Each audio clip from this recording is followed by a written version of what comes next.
You're listening to Supervision with a Vision, where we discuss all things supervision. I'm your host, Sarah, professional counselor, marriage and family therapist, play therapist, eating disorder specialist, and cookie lover, with my co-host, Heather, marriage and family therapist, certified Together in Texas counselor, a Texas transplant from California, and outdoor adventurer. Hi, welcome to Supervision with a Vision. Today, Heather and I are talking about having radical compassion when we are feeling high levels of stress. Our discussion today stems from Psychotherapy Networker's article from this month, Radical Compassion in Challenging Times. Heather, how do you think you are receiving or giving radical compassion lately? Giving compassion, we're in a helping field, and I think compassion burnout, it gets overwhelming, right? You're giving so much compassion to certain things all the time that maybe it can be lacking when it comes to the personal side of things. But then I also started thinking about, well, actually, I've had lots of friends reach out that are maybe struggling, some family members that aren't coping really well. And then I started thinking, but I'm giving them compassion too. And I wasn't even thinking that I was. Like, I didn't acknowledge it until we sat down and had the conversation. Not having thought about it before, or not having acknowledged it before, do you think it was still benefiting you that you were giving radical compassion? Maybe, but to have the actual acknowledgement that this was going on made me think about it differently. I think similar to you, I'm also feeling maybe some compassion fatigue, not just now, not just related to so much unrest in our country Right. and a pandemic happening all at the same time. I think that sometimes I feel overwhelmed being compassionate and it just makes me tired. Right. I just need a nap. I just want to And go. kind of sad, Right. tired and kind of sad. Right. So I think more often recently I have found myself feeling like that, going, man, why am I so tired? I really didn't do that much today. I went to my office and looked at my screen all day long, Right. but man, I am worn out. I'm also getting just a little bit cranky with things that normally wouldn't bother me. Returning a phone call to a friend that you haven't talked to in a while, which is such a great way to show compassion and reconnect with them. I'm like, oh, I got to go call that friend back. Yeah, you just have less capacity to do Right. those kinds of things. One way that I think that I'm receiving radical compassion, it's really very indirect and probably a stretch for some people, but I think that I'm feeling compassion by watching other people be thoughtful or compassionate or patient towards other people. Right. Maybe because I'm not interacting with as many people right now, I don't get to see it firsthand, but someone like a store changes their hours so that people who are older or immune compromised can shop first. Right. Like making those adjustments to be compassionate or thoughtful of other people kind of feels positive. Right. That Or feels like a better connection. Like, right now, I think my only real example is shopping, going grocery shopping. I went for a social distance walk with my friend at a park, and to watch other people be thoughtful of each other and wait for someone to pass or Right. stop and wait for someone to go way around. Or that actually in this walk, there was the cutest little family, and they had two little kids, probably, I would say maybe like 5 and 7. They're pretty young Okay. on bikes. Oh. That they had their helmets, they had all their,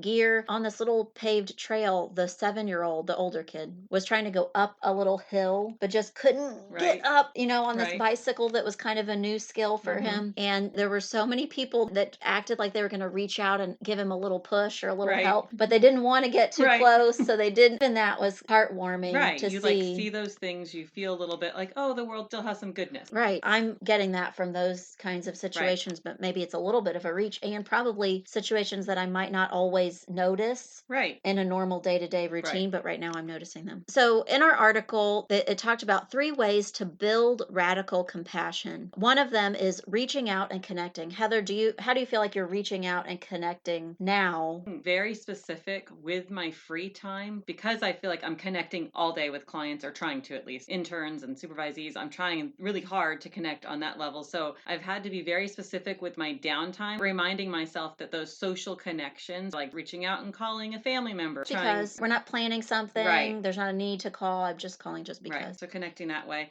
I also think people in my neighborhood, maybe I don't know them on a super super personal level, Mm. but I've noticed myself, like when I'm walking or I'm out with the dogs, that I'm literally saying hi to every single person that passes. Mm-hmm. And some of them look at me like, why is she saying hi to me? Yeah. And then other people want to have a full on conversation as we're passing on the Mm-hmm. sidewalk. Mm-hmm. One of my neighbors, they're all friendly, but one of my neighbors, I could tell he must be really extroverted, poor guy. Probably a month, maybe 2 months into sheltering in place, I was sitting in my living room with all the blinds open to kind of Right. feel the sunshine. And I noticed that every single time someone would walk down our street walking the dog or get the mail, that he must have been waiting at the front door, would run out and say hi and try and have a little conversation. Well, And he would kind of make a joke of social distancing, mhm. like he stayed far enough away. I thought, poor guy, he just must be Right. craving social interaction. So I Right. think everybody's doing it in their own Mhm. unique way. One thing that I notice, I really, not that I hate to wear a mask, but the thing that I do hate about wearing it is that when I'm grocery shopping or in a public place wearing my mask, I don't think that people can tell when I smile at them. Right. I like smile and I think Oh, they I can't can't, tell. I don't think they can really tell. So I miss that to me. And that is a way of connecting Mhm. even with people that I don't know Right. specifically. Something that I've been doing is, I don't know that I thought now's the time I need to be intentional about doing this. It's just something that is present on my mind and I do pretty regularly. I've been giving or offering referrals to family and friends Mhm. as I see that they're having a hard time or they tell me I'm having a really hard time. And to me, that is a connection or reaching out. They don't perceive it that way. Right. So I haven't always gotten a positive reaction. Mhm. I offered referrals to a friend and then I probably didn't hear from her for a while. She was polite and said no Right. thanks, but then I don't think I heard from her for a couple of weeks. Right.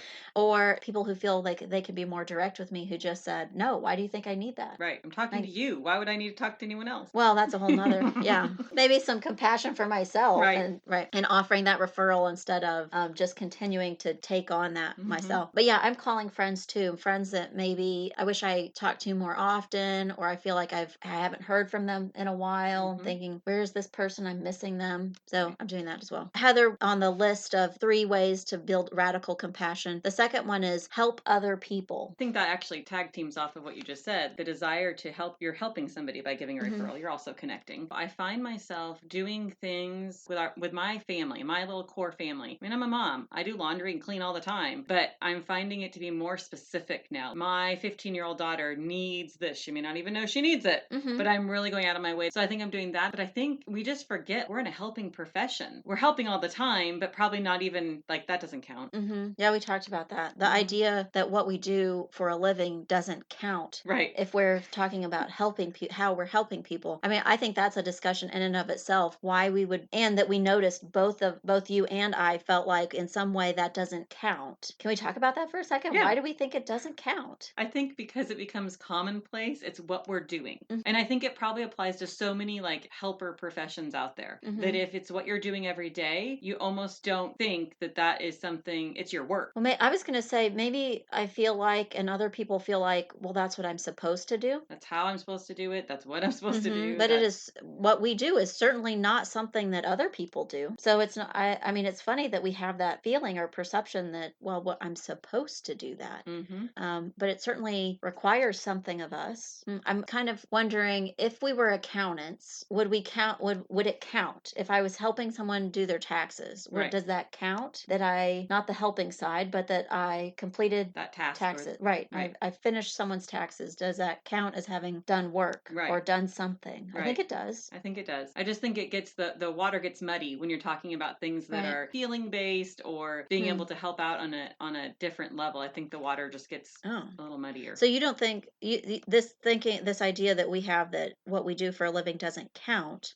when in this circumstance of Mhm. helping other people, you think that if we equated that to a different profession, they would feel like their work did count? Right, I do. Oh, I don't know. I We'll have to wonder. do an interview. What I'm saying is, in helping other people, when we're actually at work, we are helping other people. So that's how we're helping other Mhm. people. Mhm. That we don't have to do things outside of work in order to help other people Right. for it to count. Right. As more than that, something that I notice I'm doing in terms of helping other people Hmm. that I'm now trying to like give myself acknowledgement for Right. is that I was very aware when I did this. I have been being more lax with my clients. Mm. If in the past they canceled a session Right. with little notice, I would have charged them something. Oh, I've been doing that too. So I noticed right away, probably the very first week of shelter in place, people were off Oh, their they're game, scattered. right? Right. People missed sessions. People went, "Oh my gosh, it's Tuesday. I Hmm. was totally on a different Right. day. I'm so confused." And I just said, "Don't worry. I understand." We'll reschedule. Right. I have actually one mom, and she is so on time. She is Hmm. so careful. And handful of times since we've started shelter in place, she's just flat out missed a session. She Right. just goofs. Right. And I think, oh my goodness, she's at home all day long, Hmm. kids running around the house trying to do Whatever they're, school at yeah. home. I mean, if they're all fed Hmm. and mostly clean, Success. that's she had a great day. And so I've been far more relaxed with my clients in that I way. think I have too. Normally, I wouldn't wait in my office for a client that was 15 minutes late, Mhm. but I've had a couple of this has happened with my college age clients Mhm. that really are doing Groundhog Day, and my appointment Yeah. is not their normal, and they're texting me or calling me, "I'm so sorry, can I please still get?"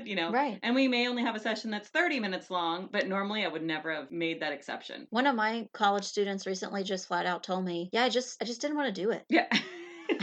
I And just don't want to do it. I usually would have charged Right. something for that. Instead, we had a conversation about why he just wasn't Right. feeling like Right. he wanted to do it. I mean, not that I want to make that a habit. I want to have a limit there's a therapeutic reason for the limit to begin with. But it feels like everybody's in a place right now where they're We working just hard to manage Right. Just to everything have going on. consideration for where other people are. And that is a Hmm. help. That be considerate to what everyone's going through. The last way of building radical compassion on our list, based on this article, is to celebrate goodness. Heather, Hmm. how do you think you're celebrating goodness these days? I actually do this really well, and I do it better now than I ever did before. Hmm. We redid our whole front yard just to be outside. I just needed more space. So I was like, let's get the front yard looking how we want it. Hmm. That's created a spot where I have coffee almost every morning. Hmm. And I just love that time. Hmm. That's quiet. I love the fact now that I'm out front more because now my kids will play out front and out back. Hmm. We have a really nice backyard, but it was nice to kind of expand the Give front. the option. Right. There was other places to be. I think we do that well. I love being outside and in nature. And maybe not so much just walking our neighborhood, but if I go far enough or long enough, I kind of get in like, we live in such a pretty place. I love Hmm. being here. Like that Hmm. kind of comes over me. That is one way that I would say probably out of those three, that's something that has been the easiest. I'm right there with you. And as you were talking, I thought, I feel like we're in that Saturday Night Live skit with the radio show where they talk about, what I can't remember what Oh, they talk yeah. about. I don't. We'll have to look it up. Right. They talk about having coffee. Right. So peaceful. Yeah. Yeah. The things I think I'm enjoying lately are not too dissimilar. Things that I enjoy all the time, but I just don't take the time to really Right. enjoy them. Hmm. That I do them pretty regularly because I enjoy them, like drinking my tea in the morning and not gulping it down Right. Not while rushing. I'm doing something else, Right. but just sitting and drinking Hmm. my tea without burning my mouth. Right. You normally would be hopping in the car and going at that point, but you Or don't. trying to put on makeup and drink my tea at the same time. Right. Yeah. I've even noticed it in relationships. Like last night, one of our kids asked, "Can we do family movie night?" It's not like we haven't watched enough movies lately. Right. But I was like, okay. And then he kind of followed up with, and I mean, like the whole thing, like dark room popcorn. Like he didn't want just Oh, to turn the he wanted TV the on. Right. experience. He wanted everything. And Fun. I said, okay. And he even went and got his older sister, which Uh-huh. she's kind of half in and half out on family movie night. Sure. They came up with the movie they wanted to. I mean, it really became kind of a thing. I just like walked into the room. I was the last one to sit down, and I was like, "Oh, this is so sweet. All five of us are here, Yeah. and they're all super connected right now." Felt good. Yeah, cool. Something I'm slowing down and enjoying more. Breakfast. Oh yeah. Like a lazy breakfast. Mm-hmm. Not it all needs to be in one bowl and I Right. need to hurry, but putting something in the oven. Mm-hmm. Letting Cutting it cook. fruit. Right, cutting fruit and not trying to eat it while I'm doing, While you're chopping something else.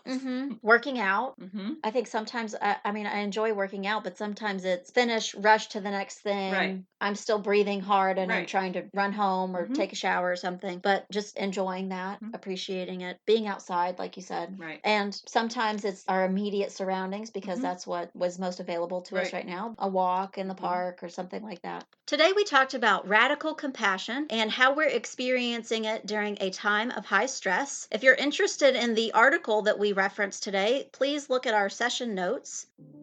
You've been listening to Supervision with a Vision. Head on over to iTunes to subscribe, rate, and leave a review. Be sure to check us out on Facebook and Instagram at Therapy Academy to join the conversation and get show notes. We'll be back next week with more Supervision with a Vision.